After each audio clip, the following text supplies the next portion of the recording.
Good morning students. तो आज हम इस वीडियो में बात करने जा रहे हैं हिंदी के लेसन प्लान 1 के मार्क, और ये छठी कक्षा का लेसन है और इसकी टाइमिंग रहेगी 30 से 35 मिनट। तो सबसे पहले मैं आपका इस यूट्यूब चैनल में स्वागत करता हूँ। तो चलिए आज की वीडियो शुरू करते हैं। तो सबसे पहले हम क्या करेंगे, अनुदेशनात्मक उद्देश्य बनाएंगे किसके, कविता के। जैसे इन्होंने लिखा है, पठन पाठन क्रिया के सफल समापन के उपरांत सभी छात्र निम्न में सक्षम होंगे: कवि तथा कविता का नाम प्रत्यस्मरण करने में, कविता की व्याख्या करने में, कविता का भाव स्पष्ट करने में, कविता में आए कठिन शब्दों के अर्थों को जानने में, कविता की समालोचना करने में। उसके बाद हमने क्या करना है, टीचिंग एड का प्रयोग करना है। तो टीचिंग एड दो प्रकार के होते हैं, सामान्य और विशिष्ट। सामान्य शिक्षण सहायक सामग्री में चौक, चौकबोर्ड, झाड़न, संकेतक और पाठ्यपुस्तक इत्यादि आता है। और विशिष्ट शिक्षण सहायक सामग्री में हमारा चार्ट व फ्लैश कार्ड आता है। उसके बाद हमने क्या करना है, बच्चों की पीके टेस्टिंग करनी है, यानी पूर्व ज्ञान परीक्षण की। जैसे इन्होंने लिखा है, इन्होंने क्वेश्चन पूछा है बच्चों से कि छात्रों, रामायण देखी है आपने? तो बच्चे उत्तर देते हैं हाँ जी सर। उसके बाद क्या है, 14 वर्ष का वनवास किसने काटा था? बच्चे उत्तर देते हैं श्री राम। उसके बाद ये फिर से बच्चों से क्वेश्चन पूछते हैं कि सीता का हाल देखकर राम को कैसा लगा? तो बच्चे उत्तर तो देते हैं, परंतु वह उत्तर सही नहीं होता है। तो क्या है, असंतोषजनक उत्तर। उसके बाद क्या करना है हमने, अनाउंसमेंट ऑफ द टॉपिक की अंतिम प्रश्न का असंतोषजनक उत्तर मिलने पर छात्र अध्यापक बुलंद स्वर में अपने उपविषय की उद्घोषणा करते हुए कहेगा कि छात्रों, आज हम वन के मार्ग उपविषय का विस्तार पूर्वक अध्ययन करेंगे। इसके बाद क्या है कि जैसे आपने अनाउंसमेंट ऑफ द टॉपिक कर दिया, उसके बाद क्या करना है आपने, प्रस्तुतिकरण। प्रस्तुतिकरण में आपने क्या करना है, सामान्य परिचय कि छात्र अध्यापक। इसमें क्या है, 4 पॉइंट होते हैं आपके। एक पहला होता है शिक्षण बिंदु, छात्र अध्यापक क्रियाकलाप, छात्र क्रियाकलाप और चौकबोर्ड कार्य। सामान्य परिचय में आता है आपका शिक्षण बिंदु में सामान्य परिचय। सामान्य परिचय में आपने क्या करना है कि बच्चों को उस लेसन के बारे में बताना है, कि उस कविता के बारे में बताना है जो आप उन्हें पढ़ा रहे हो किसने लिखी है, और इसमें किन किन चीज़ों के बारे में बात की गई है, यानी उन्हें थोड़ा सा हिंट देना है। फिर अपने कंपोनेंट का प्रयोग करना है कि छात्र अध्यापक उपविषय को चौक बोर्ड पर लिखेगा, और छात्रों की क्या क्रियाकलाप होगा कि सभी छात्र उपविषय को अपनी उत्तर पुस्तिका पर लिखेंगे। और उसके बाद क्या है, चौकबोर्ड कार्य। चौकबोर्ड कार्य में क्या है, आपने क्या लिखना है, वन के मार्ग, यानी जो भी आप लेसन बच्चों को पढ़ा रहे हो उसके बारे में आपने लिखना है बच्चों को कि आज हम किस लेसन के बारे में पढ़ रहे हैं, या किस कविता के बारे में पढ़ रहे हैं, या आज का हमारा विषय क्या है। उसके बाद क्या करना है आपने, आदर्श वाचन। आदर्श वाचन में आपने क्या करना है, पहले कविता की कुछ पंक्तियाँ पढ़नी है, फिर क्या करना है, थोड़ा रुकना है, फिर से सेकंड पंक्ति पढ़नी है, फिर क्या करना है, छात्र अध्यापक उचित लय के साथ कविता का क्या करेगा, वाचन करेगा। उसके बाद आपने क्या करना है, भावार्थ।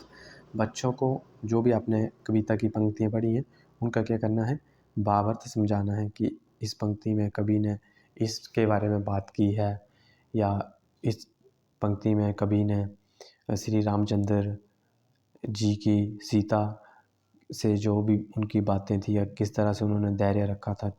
तो ये सारे क्या करना है आपने, भावार्थ में बच्चों को समझानी, और साथ साथ में आपने क्या करना है, कंपोनेंट का प्रयोग भी करते रहना है। उसके बाद आपने क्या करना है कि उच्चारण अभ्यास कराना है बच्चों से कठिन शब्दों का।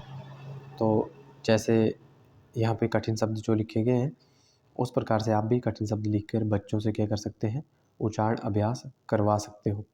उसके बाद आप नेक्स्ट हमारा शिक्षण बिंदु है कठिन शब्दों के अर्थ। जो भी आपने बच्चों को कठिन शब्दों के अर्थ यानी उच्चारण अभ्यास कराया है, उन्हें क्या करना है आपने शिक्षण सहायक सामग्री द्वारा भी आप समझा सकते हो, या तो आप ब्लैक बोर्ड पर लिख कर भी बच्चों को समझा सकते हो कि सभी छात्र उत्सुकतापूर्वक शिक्षण सहायक सामग्री की ओर देखेंगे। उसके बाद आपने क्या करना है, सस्वर वाचन। सस्वर वाचन में आपने क्या करना है कि छात्र अध्यापक 2 या 3 छात्रों को पद्यांश का सस्वर वाचन करने के लिए कहेगा।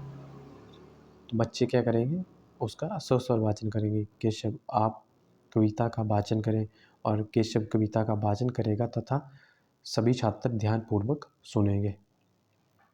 तो जैसे इन्होंने शिक्षण सहायक सामग्री बनाई है, आप भी सेम टू सेम वैसे ही तरीके से बना सकते हो कठिन शब्दों के अर्थ, ताकि क्या हो, बच्चों को देखने में वह सुंदर भी और उन्हें आसान लगे। उसके बाद आपने क्या करना है, बच्चों से ग्रहण संबंधी प्रश्न पूछने हैं, यानी जो भी आपने उनको अब तक पढ़ाया उनमें से आप कोई भी एक आधा प्रश्न बच्चों से पूछ सकते हो। अगर बच्चे उत्तर देते हैं तो उन्हें आपने पॉजिटिव रीइंफोर्समेंट देनी है, यानी पुनरावलन देना है। और अगर बच्चा उत्तर देने में असमर्थ है तो आपने किसी और बच्चे से पूछना है, और फिर आपने क्या करना है, रीडायरेक्शन कर देनी है कि फिर से आपने पहले वाले बच्चे को समझाना है। तो इस तरीके से आप क्या कर सकते हो, बच्चों से प्रश्न भी पूछ सकते हो। और उसके बाद फिर से आपने वही शिक्षण बिंदु का प्रयोग करना है जैसा आपने पहले किया था आदर्श वाचन की। आदर्श वाचन में फिर से आपने क्या करना है, बच्चों को कविता को पढ़ने के लिए, या आपने क्या करना है, खुद कविता पढ़नी है और बच्चे भी क्या करेंगे, साथ साथ में कविता पढ़ेंगे। तो आपने क्या करना है, थोड़ा रुकना है और उसके बाद फिर से आपने कविता का वाचन करना है। उसके बाद आपका जो शिक्षण बिंदु होगा वो होगा भावार्थ।